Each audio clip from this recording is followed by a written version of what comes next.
Welcome back, everybody. So the ruling on the case between Public Protector Busisiwe Mkhwebane and President Cyril Ramaphosa is expected to be made next week. Legal representatives for both parties argued their case in the North Gauteng High Court yesterday. Mkhwebane is opposing the president's application for an interdict to delay the implementation of remedial action against Public Enterprises Minister Pravin Gordhan.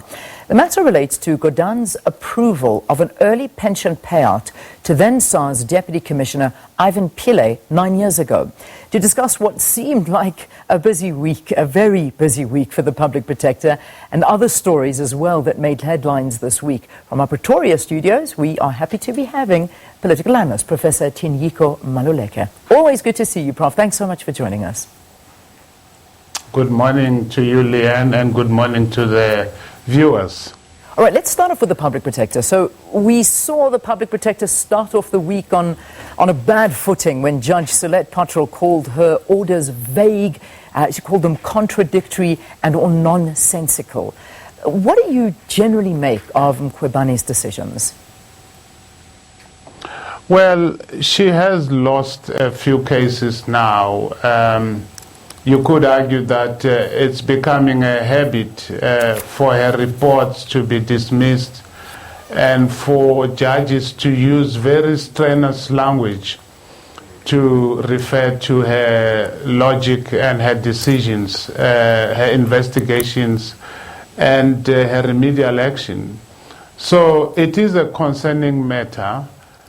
Technically, you could argue that it shows that the wheels of justice are functioning well in the country, that the checks and balances that have been put on how our Chapter 9 and institutions and judiciary function very well because, you know, we are able to do what has just been done. But I think politically, it's a very concerning situation in which we find ourselves, because what it means is that the ecosystem, the political judicial ecosystem is shaken, and the office of the Public Protector is attracting the wrong kind of attention upon itself. Yeah. You talk to the wheels of justice are functioning well. There are a lot of people that would disagree with you, because it seems that a lot of the findings are against the Public Protector and more in favor of, let's say, President or our Minister Gordhan. You know, there seems to be differing views at the moment on these. I mean, what do you think of the calls against the judiciary? Well, I think those are dangerous calls. I don't think that it is right to question the integrity of the judiciary. What is correct is to disagree with judgments. I don't think that disagreement is unlawful. It is part of the long conversation between the citizens and the judiciary, and between and among the judges themselves. We have seen them disagree among themselves, but I haven't heard them attack one another in an ad hominem manner, and I think that's what should be refrained from by everyone. Yeah. Let's look at the Public Protector now. There obviously were calls for her to step down, and this started with a constitutional court ruling which spoke to her misstatements. There's of course a lot of support for her. Crowdfunding campaigns happening right now. Which direction do you think her career and reputation is headed? It's difficult to tell what will happen to her personally. I mean, someone else in her position might have resigned already, and I don't think that it is my place to make that suggestion to her. But I do know that the calls for her to resign are likely to increase the more cases she loses. What I think we should refrain from doing is to focus on her as a person, but rather look at the implications of these losses on the office of the Public Protector, because that office we need. as South Africans, regardless of who is in it. It's a crucial office. And I think that what is unfortunate about the current conversations is that that office comes under attack. The integrity of that office is eroding somewhat. And I think that the public protector should think about this herself and perhaps make a decision accordingly. But I don't think that the discussions in and of themselves are bad. What is wrong is when people simply pick sides.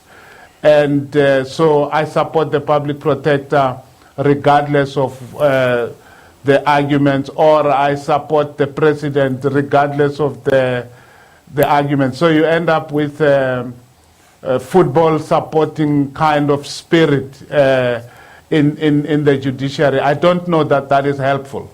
Yeah, and you talk about picking sides. I mean, it's difficult not to bring the EFF into this. And I mean, you see its leader, Julius Malema, really taking a strong stance in favor of the public protector. Talk to us about this, because it was not so long ago that the EFF had said that, you know, they made a mistake in actually vetting and choosing public protector, the person that is in that office, Busisiwe Mkhwebane. Well, there are two ways of understanding what the EFF is doing. One is to suggest that the EFF is hypocritical, which I think is a superficial understanding of what they are doing. There is consistency in what the EFF is doing, insofar as they are an opposition party that are looking for any opportunity that arises for them to weaken the ruling party. And this, I think, they regard as one such opportunity, the developments around the public protector. You saw them throwing a curved ball at the ANC regarding the honeycomb matter, and the ANC leapt up that curved ball and ended up at 6s and 7s. So I think there is logic in the madness of the EFF. And regarding this Mkhwebane issue, of course, they are also taking the legal route, in the sense that they have joined and they are making representations in court. I don't think you can fault them for that.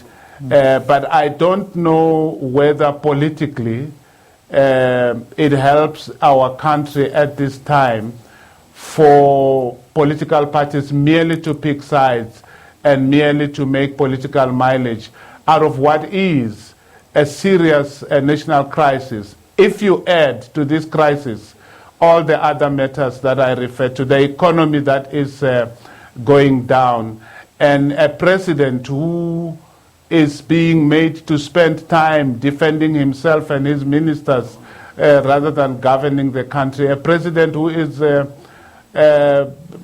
distracted, in my view, by the goings-on in Thuli House. Yeah. Let's wrap up the talk around the public protector and move on to just some more issues. So there was also something that came out this week. It was a report from Global Anti-Corruption Journalism Organization where it was claimed that she received a payment from a Gupta-linked company. She, of course, denied this and has said that people are really trying to discredit her. If you reflect on all of these developments we've seen this week and court cases, what politics is at play here, if any? Well, this allegation is a serious one, especially coming as it does against someone as important as the public protector who sits in that office. So we can't merely dismiss it on the basis of her denial.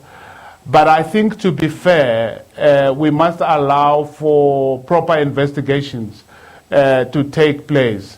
That clearly politics are at play, or at least there are political implications to the continued presence of a public protector who not only loses cases, as we were talking earlier, but who is being accused in the manner that she is, and the kind of attention that therefore is coming to that office, not just nationally but internationally. So you could argue that she might consider leaving, but she has said that she's going nowhere, and I suppose she's entitled to saying that until such time that something against her is found. Yeah. All right, let's move on to Jabu Mabuza very, very quickly. He got dual positions at Eskom. We realize they were acting position, and the power utilities financial losses again stealing headlines, results coming out this week. Where is Eskom headed? And, you know, the future of it, the bailouts, the talk of load shedding, I mean, where are we at with Eskom? Together with these issues we are discussing around the public protector, I think Eskom is a symptom of the trouble we are in as a country.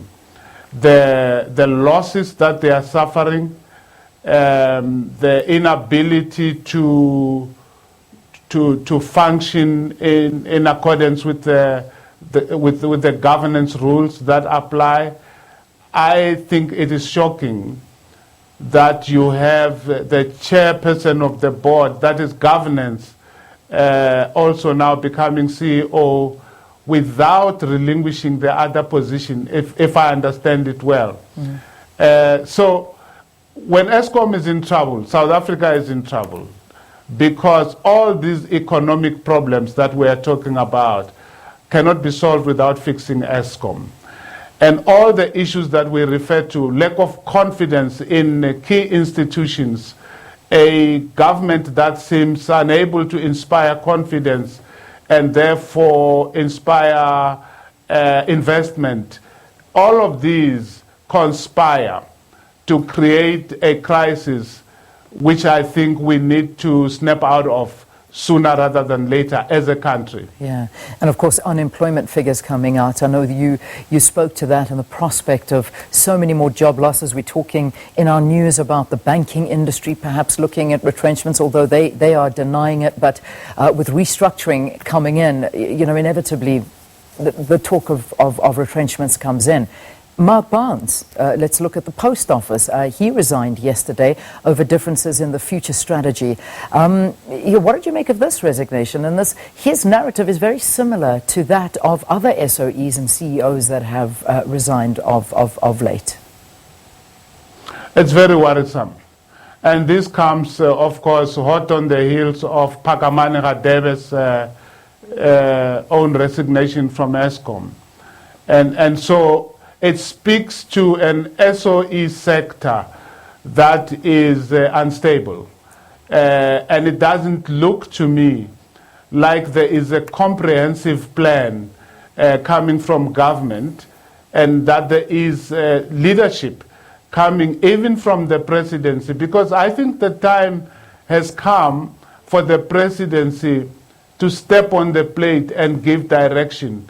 I have a sense that the resignation of Barnes is not good for the country, because the post office, remember, we have just outsourced the SASA, the whole SASA payment system to the post office, and of course we are looking for the post office to take more and more responsibility in that general area, which is crucial in terms of sustenance of the poor and the marginalized in this country. So I worry about what has just happened. Of course, Barnes is just one individual, and I don't think we should look at him in an isolated manner. I think we should look at the entire system around the SOEs that need to be fixed. All right, we're going to have to leave it there. But Prof, thanks so much for talking to us about the stories of the week and giving us the analysis on a very, very busy week, particularly with regard to the public protector, the president, as well as the Minister of Public Enterprises and other stories in the headlines. That was Professor Tinyiko Maluleke. Thanks again.